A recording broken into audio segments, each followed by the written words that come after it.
कथम, कैसे उसको लांग सकते। 3 प्रश्न पूछा।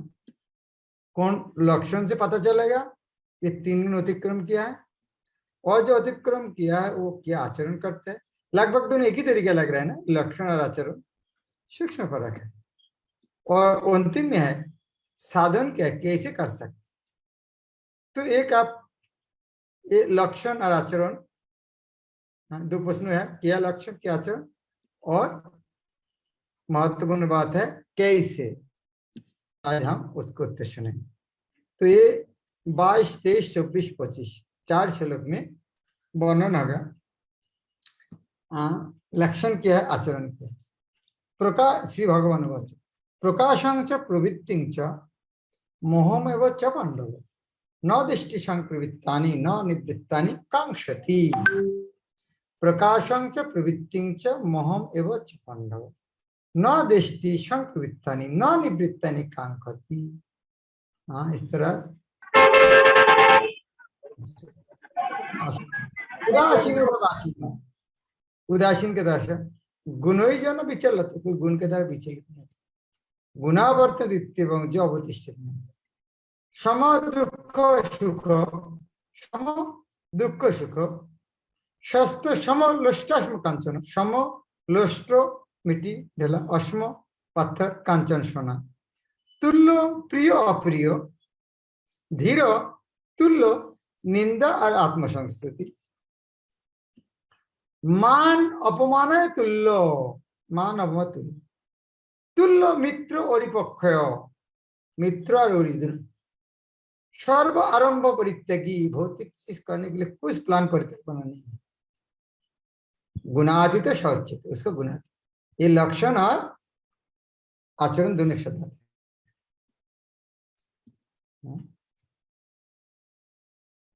शब्दार्थ पढ़ेंगे, ठीक है, एक शब्दार्थ पढ़ेंगे। श्री भगवान उवाच प्रकाशम च, प्रकाश तथा प्रवृत्ति आसक्ति, मोहम पांडव न दृष्टि, घृणा नहीं करते, संप्रवृत्तानि, उनको उल्टा, यद्यपि विकसित होने पर न निवृत्तानि, देश नहीं करते, आने से और संप्रवृत्तानि न निवृत्तानि कांक्षति। उदासीन बात, उदासीन व्यक्ति कहता है, आसीन रहते हैं, गुण ही गुण के द्वारा न विचल लाते, विचलित नहीं होते, गुणा वर्तनते, गुणा इसका कार्यशील होते हैं, इति एवं, इस प्रकार जानते हैं, जो अवतिष्ठति, जो अवस्थान करते हैं इस तरह, न इंगते, हिलते डुलते भी नहीं, और सम दुख सुख, स्था, अपने में स्थित, स में स्थित, अपने में स्थित, सम लोष्ट अश्म कांचन, 3 चिन्ह, लोष्ट मिट्टी ढेला, अश्म पत्थर कांचन सोना, तुल्य प्रिय अप्रिय और धीर। तुल्य कहाँ पर, निंदा आत्मसंस्तुति, निंदा और खुद का प्रयास शब्द समान। मान अपमान है तुल्य, कोई सम्मान दे रहा है, कोई अपमान कर रहा है, तुल्य मित्र और विपक्ष, तुल्य समान मित्र और विपक्ष शत्रु, सर्व आरंभ परित्यागी, सारे प्रकार उद्दाम भौतिक संकल्प त्याग करते, उसका गुणातीत कहते हैं। भगवान ने कहा, हे पांडव, जो प्रकाश आसक्ति तथा मोह के उपस्थित होने पर न तो उसे घृणा करता है और न लुप्त हो जाते, पर उनकी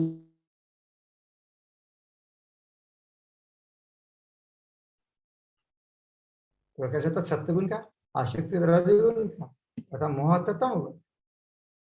तो जो प्रकाश आसक्ति तथा मोह के उपस्थित होने पर न तो उनसे घृणा करता है और न लुप्त हो जाने पर उनकी इच्छा करता है, जो भौतिक गुणों के इन समस्त प्रतिक्रिया से निश्चल तथा अविचलित रहता है, और यह जानकर कि केवल गुण ही क्रियाशील है, उदासीन तथा दिव्य बना रहता है। वो जानते हैं, इसलिए हम गीता में बार बार पढ़ा है, वो जानते गुण गुण का काम कर रहे, हम इसके अंदर नहीं। उदासीन तथा दिव्य बना रहते हैं, उदासीन के तरह। हाँ? जो अपने आप में स्थित है, स्वस्थ और सुख तथा दुख के एक समान है, जो मिट्टी के ढेले पत्थर एवं सोने के टुकड़े को समान दृष्टि में देखता है। आप लोग देखते हो इस तरह? किसी को इस तरह दृष्टि हुआ क्या? मिट्टी के ढेल, पत्थर, नहीं बना, ये एक समान किस तरह देखना है? कभी नहीं हुआ हमारा। जिस तरह आपको बाजार में जाके जब मार्केट में जाते हैं, प्याज लहसुन की एक ही दृष्टि में देखते हैं ना आप, एक ही दृष्टि में देखने के वो खाने का नहीं है। वो इस तरह नहीं प्याज को लहसुन देख रहा है, लहसुन को प्याज, ये नहीं है। एक ही दृष्टि में क्या देख रहा है? ये खाने का वस्तु नहीं है मनुष्य का, ये दृष्टि में देख रहा है। तो इसका नाम एक दृष्टि में देखता है।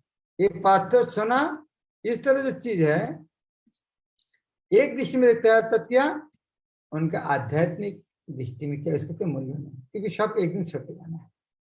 इस तरह नहीं वो मिट्टी के देखते सोना लगता है, सोना को देखे मिट्टी लगती है, इस तरह उसको असली उद्देश्य क्या है वो जानते हैं। गुरुवाल बोलते हैं हम कोई कोई जोगी बाबा ने ऐश को कैश बनाते हैं, हम ऐश और कैश का मूल्य जानते, दोनों समान है। तो जो मिट्टी के ढेल पत्थर सोने के टुकड़े समान दृष्टि दिखता है, जो अनुकूल तथा प्रतिकूल के प्रति समान बना रहता है, जो धीर है और प्रशंसा तथा बुराई, मान तथा अपमान में समान भाव से रहता है, जो शत्रु तथा मित्र के साथ समान व्यवहार करता है, और जिसने सारे भौतिक कार्यों को परित्याग कर दिया है, ऐसे व्यक्ति प्रकृति के गुण से अतीत कहता है। चलो बहुत सुंदर था। अर्जुन ने भगवान कृष्ण से 3 प्रश्न पूछे और उन्होंने क्रमशः एक एक कर उत्तर दिए। इन श्लोक में पहले यह संकेत करता है कि हाँ, जो व्यक्ति दिव्य पद पर स्थित है, हाँ, पहले संकेत करते हैं अर्थात कौन लक्षण किया है उसको उत्तर है, वो न तो किसी से ईर्ष्या करता है और न किसी वस्तु के लिए लालयित है। जब कोई जीव इस संसार में भौतिक शरीर से युक्त होकर रहता है, तो वह समझना चाहिए कि वह प्रकृति के 3 गुण में से किसी एक में वश में है। जब कोई जीव इस संसार में भौतिक शरीर से युक्त होकर रहता है, तो समझना कोई एक गुण, ये लक्षण है। कौन गुण है? जब वह इस शरीर से बाहर हो जाता है, तो वह प्रकृति के गुणों से छूट जाता है। लेकिन जब तक वह शरीर से बाहर नहीं आ जाता, तब तक उसे उदासीन रहना चाहिए। उसे भगवान की भक्ति में लग जाना चाहिए, जिससे भौतिक देह से उसका ममत्व सतह विस्सित हो जाए। भौतिक देह से उनका ममत्व सतह विस्सित हो जाए, इस तरह बाहर रहना चाहिए। जब मनुष्य भौतिक शरीर के प्रति सचेत रहता है, तो वह केवल इंद्रिय तृप्ति के लिए कर्म करता है। लेकिन जब वह अपनी चेतना कृष्ण में स्थानांतरित कर देते हैं, तो इंद्रिय तृप्ति सतह रुक जाती है। मनुष्य की इस भौतिक शरीर की आवश्यकता नहीं रह जाती, और न उसे इस भौतिक शरीर के आदेशों का पालन करने की आवश्यकता रह जाती है। शरीर के भौतिक गुण कार्य करेंगे, लेकिन आत्मा ऐसे कार्य से पृथक है। वह किस तरह पृथक होता है? वह न तो शरीर का भोग करना चाहता है, न उससे बाहर जाना चाहता है। इस प्रकार दिव्य पद पर स्थित भक्त स्वयं मुक्त हो जाता है। उसे प्रकृति के गुणों के प्रभाव से मुक्त होने के लिए किसी प्रयास की कोई आवश्यकता नहीं है। पहला प्रश्न। अगले प्रश्न, दिव्य पद पर आसीन व्यक्ति का व्यवहार का पहला लक्षण आचरण। ये अगले वो उत्तर क्या है? भौतिक परिस्थिति व्यक्ति शरीर को मिलने वाला तथाकथित मान तथा मान से प्रभावित होता है, लेकिन दिव्य पद पर आसीन व्यक्ति कभी ऐसे मिथ्या मान तथा अपमान में प्रभावित नहीं। वह कृष्ण भवन में रहकर अपना कर्तव्य निभाता है और उसकी चिंता नहीं करता कि कोई व्यक्ति उसका सम्मान करता है या अपमान। वह उन बातों को स्वीकार कर लेता है जो कृष्ण भवन में उसके कर्तव्य के अनुकूल है, अन्यथा उसे किसी भौतिक वस्तु की आवश्यकता नहीं रहती, चाहे वह पात्र हो या सोना। वह भौतिक, वह प्रत्येक व्यक्ति को जो कृष्ण भवन के संपादन में उसकी सहायता करता है अपना मित्र मानता है, और वह अपने तथाकथित शत्रु से भी घृणा नहीं करता। वो स्वभाव वाला होता है और सारी वस्तु को समान धरातल पर देखता है, क्योंकि वह ऐसी भलीभांति जानता है कि उसे इस संसार से कुछ भी लेना देना नहीं। उसे सामाजिक तथा राजनीतिक विषय तनिक भी प्रभावित नहीं करता, क्योंकि वह क्षणिक उथल पुथल तथा उत्पादक स्थिति से अवगत रहता है। वह अपने लिए कोई कर्म नहीं करता, कृष्ण के लिए वह कुछ भी कर सकता है, लेकिन अपने लिए वह किसी प्रकार का प्रयास नहीं करता। ऐसे आचरण से मनुष्य वास्तव में दिव्य पद पर स्थित हो सकता है। ये आचरण, लक्ष्मण आचरण। तो अभी 3 नंबर प्रश्न का उत्तर क्या है? कौन बता सकती है? यहाँ पर 3 नंबर प्रश्न का उत्तर क्या दिया? प्रश्न तो 3 है, लक्षण, आचरण और कैसे ऊपर। ये 2 तो मिल गया है। 3 नंबर प्रश्न का उत्तर क्या है? नेक्स्ट प्रश्न है Maharaj. Very good, thank you. Sir आपको घुमाना चाहता हूँ, क्या बोलेंगे? कुछ नहीं करता। अगले श्लोक में है 3 नंबर कैसे है, साधन क्या है, उसका अगले श्लोक। तो पिछले 4 श्लोक में ये 2 उत्तर दिया है, लक्षण, आचरण। मांग जो अव्यभिचारण भक्ति जोगन सेवते सगुण समतितान दुर्मुहे। माम च जो अव्यभिचारण, व्यभिचारी शब्द था विचलित हुए बिना, विचलित होना कि इधर जाना उधर जाना उधर जाना, व्यभिचार। और अभिव्यचार नहीं विचलित, केवल कृष्ण, दूसरा कुछ नहीं। अभिव्यचारण भक्ति जोगन सेवते, अभिव्यचारी रूप में भक्ति योग के द्वारा सेवा करते हैं जो व्यक्ति,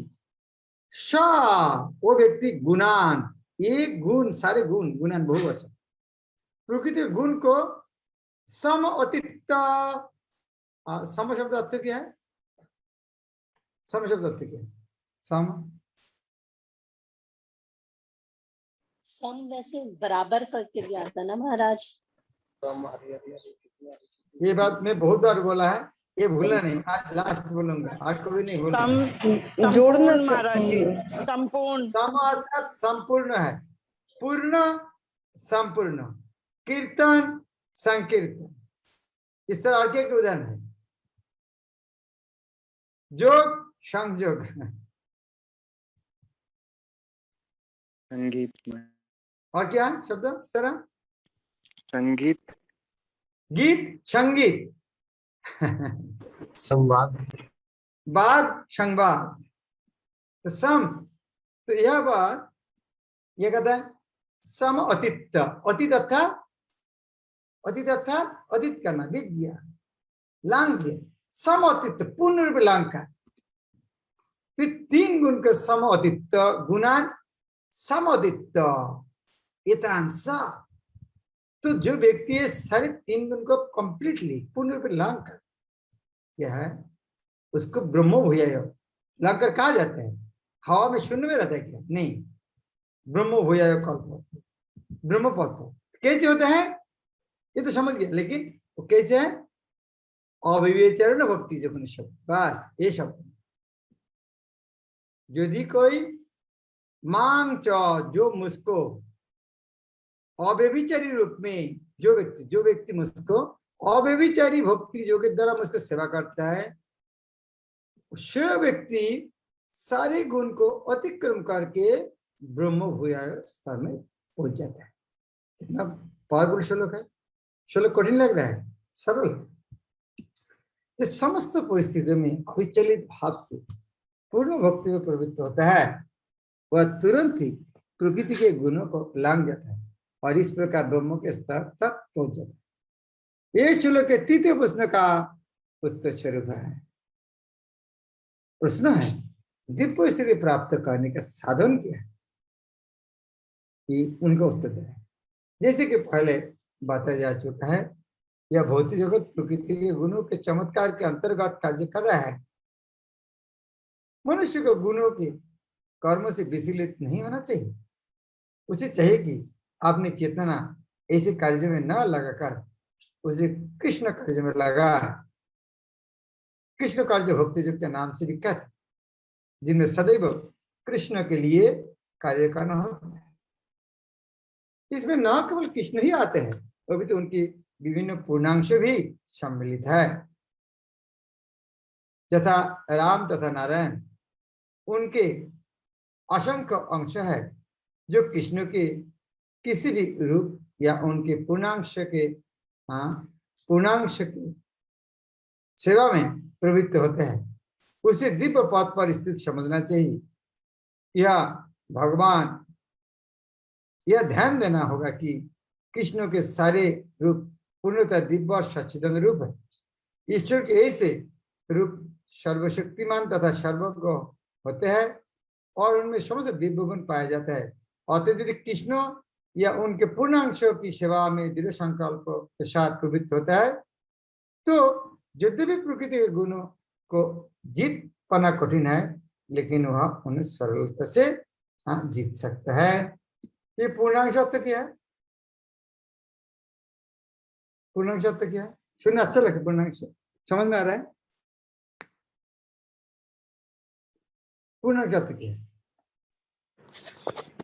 महाराज, भगवान के विविध विविध अवतार, जैसे हम विभिन्नांश हैं जीव, और जो उनके अवतार हैं वो पूर्णांश है भगवान। हाँ, तो पूर्णांश शब्द हो सकता है हमको उतना ये नहीं है। ये अर्थात भगवान का अलग अलग अवतार। ये जो इस तरह प्रकाश, गुरुराज बांग्ला में अनुवाद किया, कृष्ण या उनका अलग प्रकाश, तो सुनने से और थोड़ा शब्द सरल होता है। अर्थात यह बोलते हैं, कृष्ण यह तो बताए ना, मांग जो अविवेचन कल मुश्किल। कोई बोलो कोई राम का भक्त नहीं कर सकते क्या? नहीं, पूर्ववाद ने उत्तर दिया, ये कृष्ण जब बोलते हैं मुझको, अर्थात कृष्ण अथवा उनका अलग अलग प्रकाश को सबको ही कहते हैं। ये नहीं कह सकते कृष्ण जो मुझको, अर्थात कृष्णेश्वर के राम नारायण आदि का नहीं है।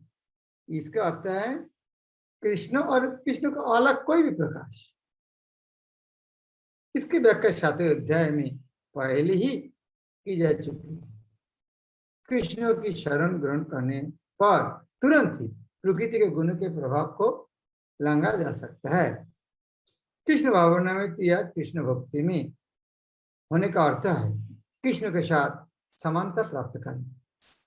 भगवान कहते हैं कि उनकी प्रकृति सच्चिदानंद स्वरूप है और सारे जीव परम का अंश है। जिस प्रकार सोने के कान सोने के समान या कृष्ण के समान ही गुण वाला होता है, इस प्रकार करता हूं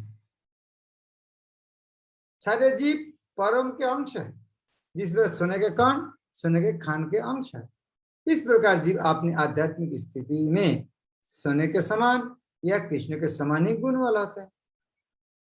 किंतु बेष्टित्व का अंतर बना रहता है, अन्यथा भक्ति योग का प्रश्न ही नहीं उठता।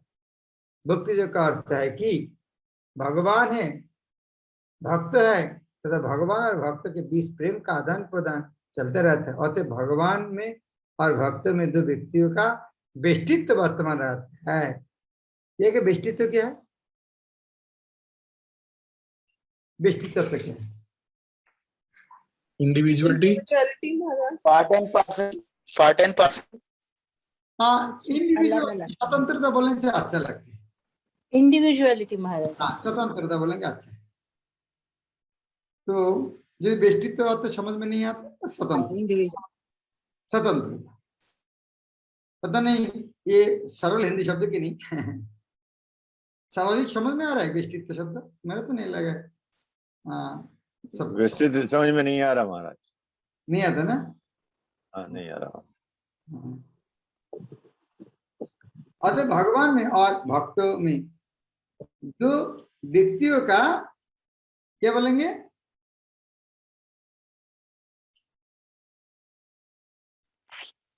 इंडिविजुअलिटी स्वतंत्र है महाराज, स्वतंत्र से। स्वतंत्रता स्वतंत्रता वर्तमान रहता है। अन्यथा भक्ति जो का कोई अर्थ नहीं है। जो दुई अलग नहीं होगा तो क्या भक्ति जो हो सकते क्या? दोनों यदि समान होते हैं, जिससे आजकल दुनिया में पति पत्नी दोनों समान होना चाहते हैं तो प्रेम कैसे होगा? समान होने से नहीं होगा, दोनों एक कैसे हो सकते? दोनों होने से प्रेम नहीं होता। तो और दोनों एक हो जाएगा, एक होने से नहीं होगा। उनका इंडिविजुअल, हाँ उन्होंने इंडिविजुअलिटी रहना चाहिए, स्वतंत्रता रहना चाहिए। अन्यथा भक्ति जो का कोई अर्थ नहीं है। यदि कोई भगवान जैसे दिव्य स्तर पर स्थित नहीं है तो वह भगवान की सेवा नहीं कर सकता।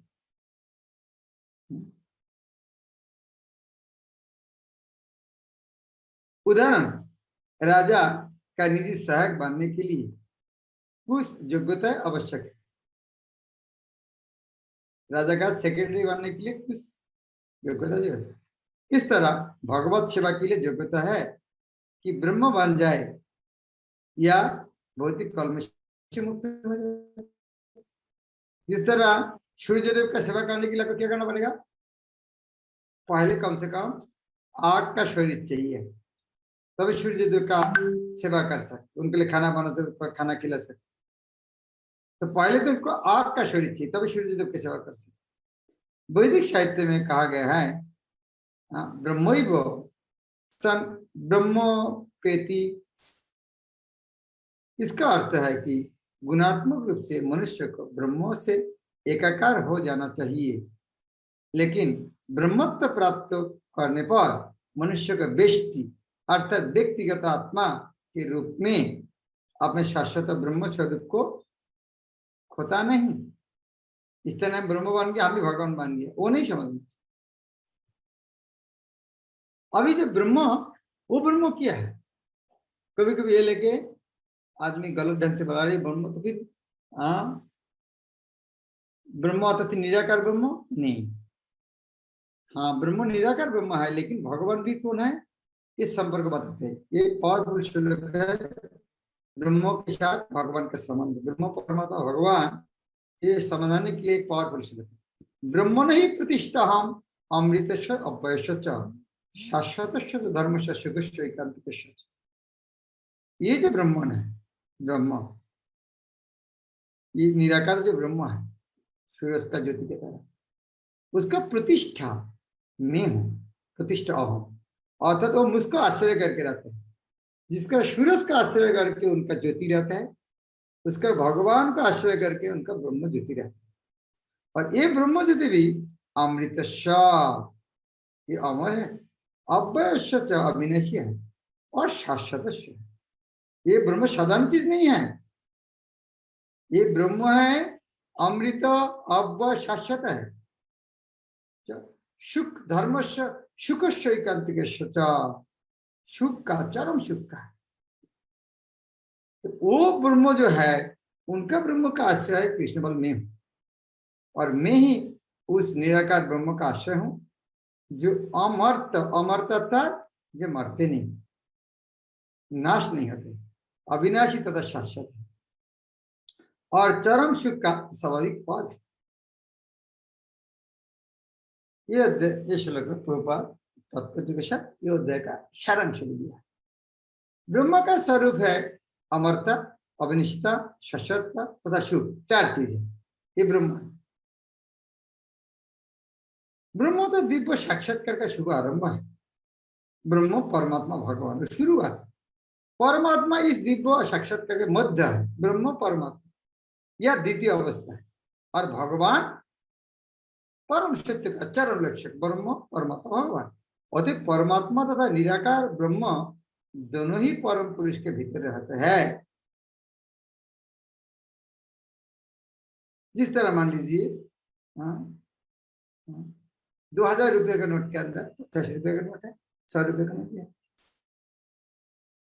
7वें अध्याय में बताया जा चुका है कि प्रकृति परमेश्वर की अपरा शक्ति की अभिव्यक्ति है। अपरिमित स्तर न भगवान इस अपरा प्रकृति में परा प्रकृति को गर्भस्थ करते हैं।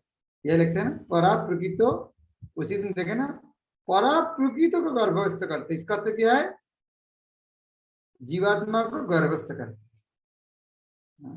जीवात्मा को गर्भस्थ करते, गर्भों में रख देते, गर्भस्थ गर्भों में रखने, परा प्रकृति को गर्भस्थ करते हैं। और भौतिक प्रकृति के लिए वह आध्यात्मिक स्पर्श है।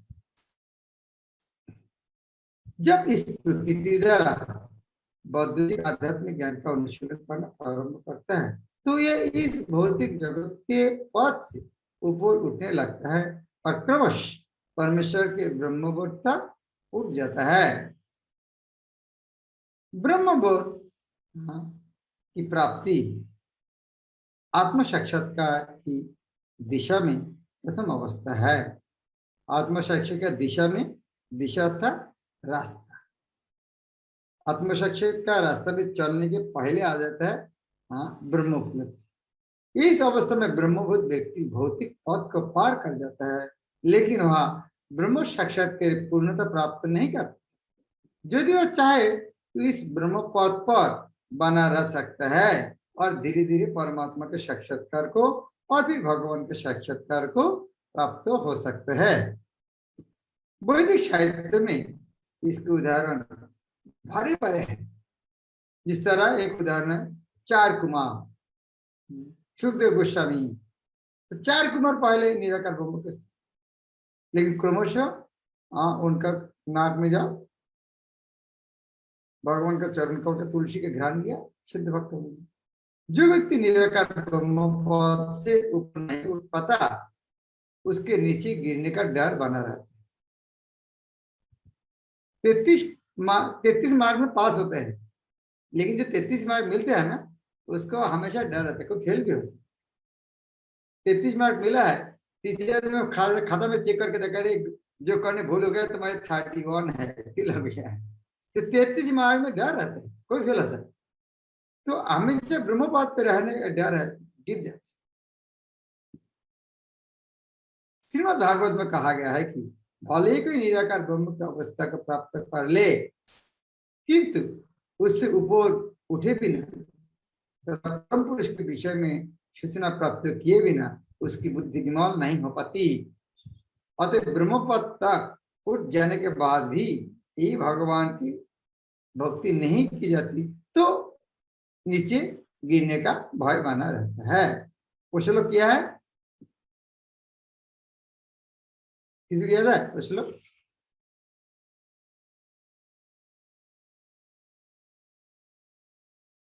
किसी को तो बोलना चाहिए वो श्लोक।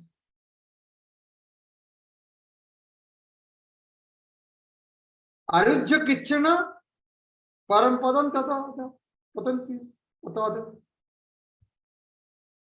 वैदिक भाषा में यह भी कहा गया है रस वैशा रसदौपायम लब्धानंदी भवती। रस के आगार भगवान श्री कृष्ण को जान लेने पर मनुष्य वास्तव में दिव्य आनंदमय हो जाता है। ये उपनिषद में परमेश्वर ऐश्वर्य से पूर्ण है और जब भक्त निकट पहुंचता है तो वह ऐश्वर्य का आदान प्रदान होता है। राजा का सेवक लगभग राजा की ही समान पद का भोग करता है। राजा के तरह गाड़ी में जाता है, एक ही गाड़ी में जाता है, राजा के तरह खाना खाता है, राजा के एक ही घर में जाता है, फर्क नहीं। लेकिन एक ही फर्क है, राजा के मारने के लिए आदमी लगता है, लेकिन उनके सेक्रेटरी मारेगा नहीं। इसीलिए भगवान पद लेना बहुत डेंजरस है। हाँ, भगवान के सेवक होना बहुत अच्छा है। इस प्रकार के शाश्वत सुख, अविनाशी सुख तथा शाश्वत जीवन भक्ति के साथ साथ चलते। अतएव भक्ति में या शाश्वत या अमरता सम्मिलित रहता है। भक्ति में प्रवृत्ति व्यक्ति में ये पहले से ही प्राप्त रहता है। जीव यद्यपि स्वभाव से ब्रह्म होता है, लेकिन उसमें भौतिक जगत पर प्रभुत्व जताने की इच्छा रहती है, जिसके कारण वह नीचे गिरता है। अपनी स्वाभाविक स्थिति में जीव 3 गुणों से परे होता है, लेकिन प्रकृति के संसर्ग से वो अपने को 3 गुणों सत्व, रज तथा तम गुणों में बांध लेता है। इन्हीं 3 गुणों के संसर्ग के कारण उसमें भौतिक जगत पर प्रभुत्व जताने की इच्छा होती है। पूर्ण कृष्ण भावनायुक्त भक्ति में प्रवृत्त होने पर वह तुरंत दिव्य पद को प्राप्त होता है और उसमें प्रकृति को वश में करने की जो अवैध इच्छा है वह दूर हो जाती है। अतः भक्तों की संगति करके भक्ति की 9 विधि और श्रवण, कीर्तन, स्मरण आदि का अभ्यास करना चाहिए। धीरे धीरे ऐसे संगति से तथा गुरु के प्रभाव से मनुष्य की प्रभुता जताने वाली इच्छा समाप्त हो जाएगी और वह भगवान की दिव्य प्रेम भक्ति में दृढ़तापूर्वक स्थिर हो सकते हैं, हो सकेगा। इस विधि की संस्कृति इस अध्याय के 22 श्लोक से लेकर इस अंतिम श्लोक तक की गई है। भक्ति, भगवान की भक्ति बहुत सरल है। अभी जो लास्ट में कहता है ये त्रिगुणातीत कैसे होता है? भक्ति जग के माध्यम। वो भक्ति जग क्या है? प्रभुपाद ने बहुत सरल कर दिया है। यदि पिछले पूरा अध्याय पूरा भूल जाते हैं, प्रभुपाद के तात्पर्य याद आए, सफल हो जाएंगे। क्या करना चाहिए? मनुष्य को चाहिए कि भगवान की सेवा में लगे। दूसरा है भगवान को अर्पित करके उच्छिष्ट खाए। तीसरा है उनके चरण कमल में पुष्प जो चढ़े इसका सुने। पांचवा है भगवान का लीला सब दर्शन करे। और छठा है भगवान का कार्यकलाप उनका ग्रंथ से पढ़े।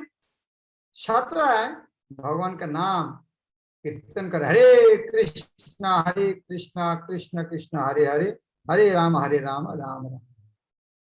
और 8वां पूर्ववत कहते हैं भक्तों का आविर्भाव तिरोधान दिवस को उपवास बनाए।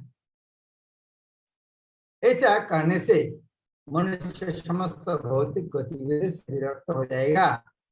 इस प्रकार जो व्यक्ति अपने को ब्रह्म ज्योति या ब्रह्मबोध के विभिन्न प्रकारों में स्थिर कर सकता है, वह गुणात्मक रूप में भगवान के तुल्य है।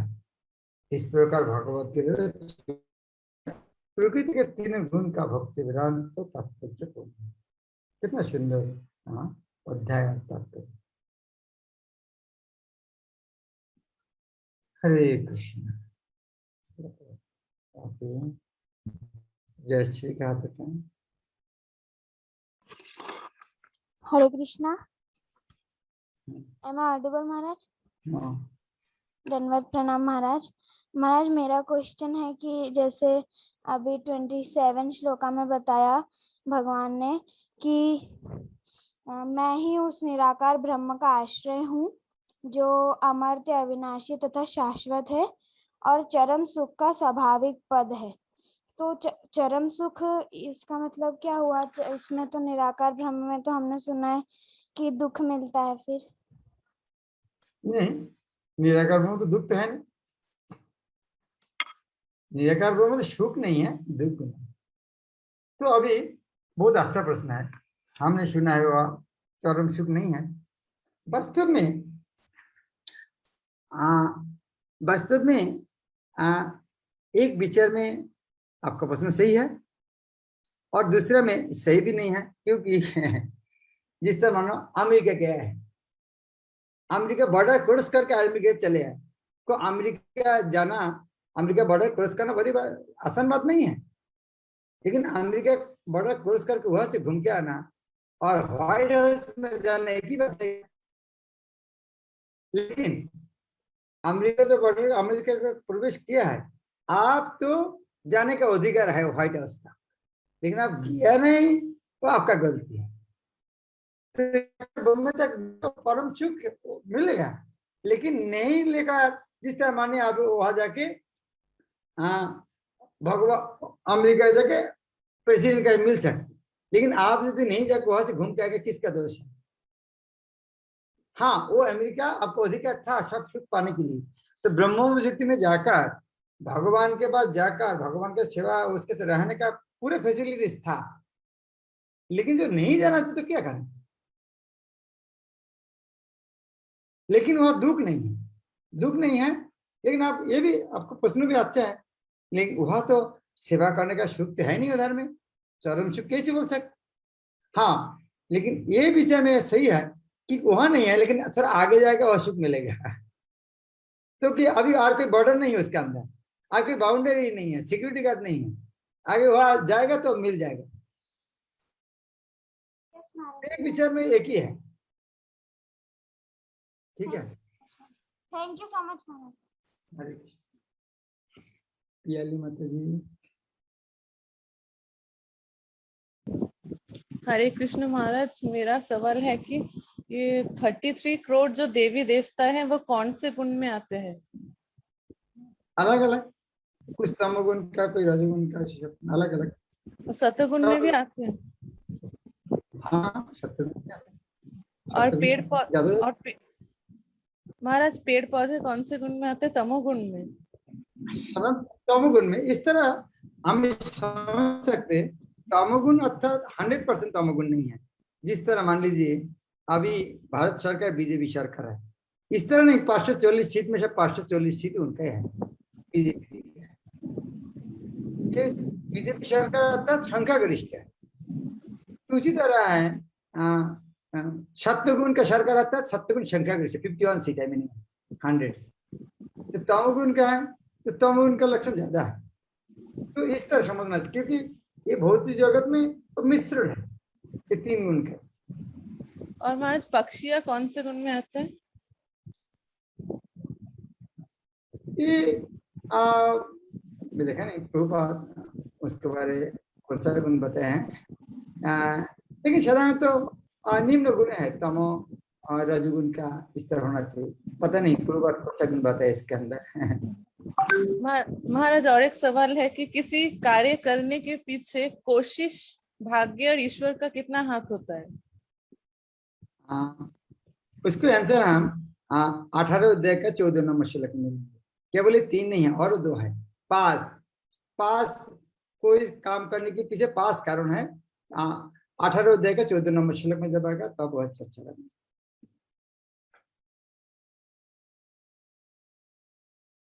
ओके, BOF 6F3 क्या है? ओ अच्छा, Mukund number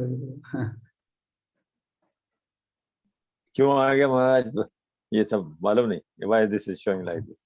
Anyway, Maharaj, my question is Dhanot Pranam Maharaj.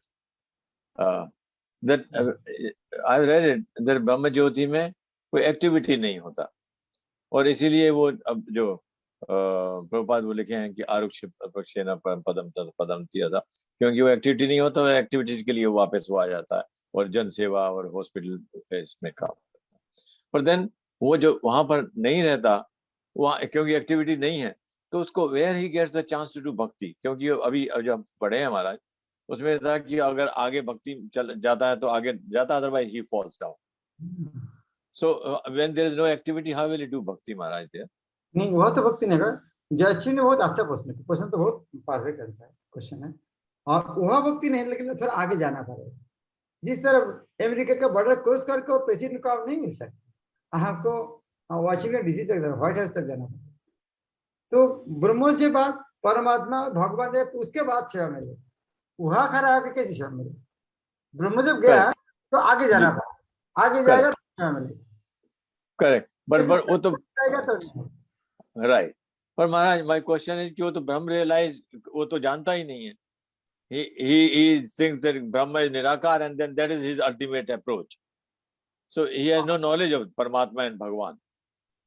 तो इसीलिए तो घूम के आता है, and then he falls down. इसीलिए घूम के आता है। बोले भाई किसी ने ये से हम तो पृथ्वी पर अच्छा था, इसीलिए घूम के आता है। Correct, correct, correct. And now because he has the knowledge, ब्रह्म की knowledge है, फिर वो भक्ति में लग जाता है फिर वापस आके। हाँ ऐसे ऐसे समझे महाराज? हाँ। Thank you महाराज। धन्यवाद। सुंदर दामोदर प्रभु। हरे कृष्ण महाराज, धन्यवाद प्रणाम। महाराज मैं लीलामृत पढ़ रहा था, तो लीलामृत में पढ़ रहा था फिर लीलामृत ही मैंने पढ़ा उस टाइम पे। तो फिर बाद में लग रहा था कि पद बुक तो पढ़ा नहीं मैंने, और डेली शिला प्रपद बुक्स तो पढ़ना चाहिए, तो सुनते हैं हमेशा। तो महाराज क्या शिला प्रपद मतलब लीलामृत पढ़ रहे हैं, शिला प्रपद बुक नहीं पढ़ा थी, इट्स ओके, और यह हमें अपने शेड्यूल में शिला प्रपद बुक्स तो रखना ही चाहिए। तो आपका प्रश्न है प्रभुपाद का प्रति पढ़ना चाहिए, तो क्या उस शेड्यूल के अंदर प्रभुपाद लीलामृत के रखना चाहिए? हमें को रखना चाहिए। आप बोल सकते हैं ये तो प्रभुपाद लिखा नहीं है, इतना तो पावरफुल है नहीं। एक्चुअली क्या प्रभुपाद उनका लाइफ हिस्ट्री उन्हें खुद नहीं लिखेगा क्या? तो किसके ना किसी लिखना तो पड़ेगा। और ये हमारे इस्कॉन के सारे भक्त लोग ने आचार्य लोग ने उनको अनुमोदन किया है। प्रभुपाद का जीवनी पढ़ना एक प्रभुपाद का पुस्तक नहीं है, लेकिन प्रभुपाद के बारे और इस्कॉन के भक्तों के द्वारा अनुमोदित है, इसीलिए प्रभुपाद का पुस्तक से कम मूल्यवान नहीं है पुस्तक। और खास करके सब प्रभुपाद के 125 साल प्रभुपाद को नहीं जानेंगे तो प्रभुपाद के पास कैसे आ सकता होगा, उनके प्रति भक्ति कैसे बढ़ेंगे। Thank you. महाराज आपने सैटरडे क्लास में बताया था कि प्रभुपाद की महिमा पढ़नी चाहिए और लीलामृत पढ़नी चाहिए मॉर्निंग भागवतम क्लास में, तो मैं भी उस टाइम से और चालू किया। Thank you. सुनंदिनी माता जी। हरे कृष्ण महाराज, दंडवत प्रणाम। Thank you for the wonderful class. Maharaj पूर्णांश में भी कृष्ण भगवान जैसे छह ऐश्वर्य पूर्ण रहते हैं। हाँ हाँ, पूर्णांश शब्द अर्थ है वो भाषा थोड़ा आपको हमको पूर्णांश अर्थ भगवान का होता है। यह पूर्णांश अर्थ भगवान का दो अंश होता है। ये इंग्लिश से प्रभुपाद का या हिंदी में अनुवाद के ना भगवान का दो विस्तार होता है। जीव का है हाँ हाँ, एक है विभिन्न अंश और अवतार है पूर्णांश भगवान है। अब पूर्णांश शब्द भूल जाइए, आप भगवान का अलग अवतार ये शब्द समझ लीजिए।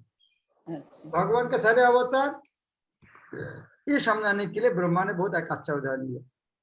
आज सुबह में चैतन्य चरितामृत में क्लास रहा था। मान लीजिए इस तरह 100 कैंडल है, एक कैंडल से सब आग जलाएंगे तो सब आग जला है, किसकी शक्ति ज्यादा है? बराबर है, सबका बराबर है। लेकिन जो कैंडल से जलाया है उसको आधी कैंडल कहा जाए कि नहीं जाए? हाँ हाँ, लेकिन सबका शक्ति बराबर है, लेकिन इसका आदि है। उसी तरह ब्रह्म संगीत में ब्रह्मा 47 नंबर श्लोक में कहते हैं, हाँ 46 नंबर श्लोक में, दीपार चिरे वही रसांतरम अपुपित्तो दीपायते विव्यते समान धातु। इस तरह भगवान का हर अवतार शरय शक्तिपूर्ण समान शक्ति संपन्न है। ठीक है महाराज, एक क्वेश्चन और है कि आप ये जो है कि मिट्टी के ढेले, पत्थर और स्वर्ण के टुकड़ों को समान दृष्टि से देखना चाहिए, तो इसको कैसे समान दृष्टि से देखना चाहिए? आप एक बार फिर से समझा दीजिए। मैं उदाहरण दिया, जब आप बाजार में जाते हैं प्याज लहसुन को देख कर क्या देखते हैं आप? समान दृष्टि में नहीं देखते हैं? हाँ। खाना नहीं है उस तरह समान दृष्टि, इस तरह नहीं प्याज और लहसुन देखने एक ही तरीका है, उस तरह नहीं है। समान दृष्टि क्या है? खाना का मामला से समान दृष्टि है, वो खाना नहीं है, फिर ही देगा फिर भी लेगा नहीं। हाँ, मतलब जैसे स्वर्ण है पर उसे हम अपने लिए यूज नहीं करके भगवान की सेवा में यूज कर सकते हैं, ऐसे हाँ, लिखना है। ऐसा अर्थात आध्यात्मिक विचार करना। ये भौतिक वस्तु है, भौतिक विचार में उसका मूल्य हो सकते, लेकिन आध्यात्मिक विचार का कुछ का मूल्य नहीं। ठीक, थैंक यू महाराज। इस तरह मान लीजिए एक एक सोना का दूल्हा को कान में है और मिट्टी का पाथर है, कृष्ण का मूर्ति है, किसको भोग लगाएंगे? कृष्ण के तो मिट्टी मिट्टी का है, आपको कान का दूल तो सोना का है, लेकिन हम क्या सोना और मिट्टी में देख रहा है क्या? नहीं देख रहा। तो वो सोना मिट्टी नहीं देख रहा है, हम क्या देख रहा है? सोना भौतिक और ये मूर्ति है आध्यात्मिक, वो दृष्टि में देख रहा है। ठीक, धन्यवाद। ओके, लास्ट क्वेश्चन मिलन।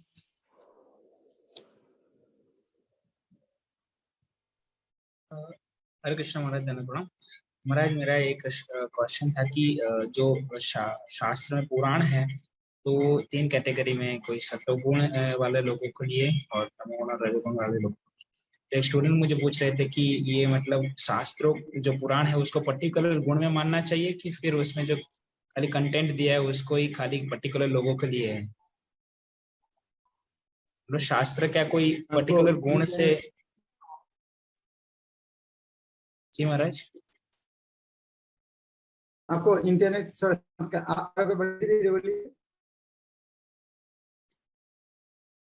18 पुराण जो शास्त्र है उसमें पुराण जो है वो कोई पर्टिकुलर गुण में हो सकते हैं क्या? रजोगुण तमोगुण, उसमें कंटेंट है वो पर्टिकुलर लोगों के लिए है, रजोगुण तमोगुण है सत्वगुणी लोगों के लिए। एक स्टूडेंट मुझे पूछ रहे थे, इसलिए मैं कंफ्यूज था कि जिस तरह पुलिस जो डिपार्टमेंट का आदमी है और स्कूल का शिक्षक, दोनों का अलग है, लेकिन सरकार के पास दोनों का समान सम्मान है, समान है। उसी तरह ये जो वैदिक शास्त्र सब सत्य है, अलग अलग पुराण में भगवान ने अलग अलग स्तर का आदमी को शिक्षा देने के लिए है, इसलिए पुराण तामसिक नहीं होता है। वो पुराण में तामसिक चीज ताकि वो व्यक्ति को तामसिक स्तर आदमी को राजसिक स्तर में लाए, राजसिक व्यक्ति के लिए वो यहाँ ताकि राजसिक से सत्वगुण, इस तरह नहीं। राजसिक पुराण है उसको वो पालन करने से तामसिक बनेगा और तामसिक पुराण वो पालन करेगा वो नीचे गिरेगा, इस तरह नहीं।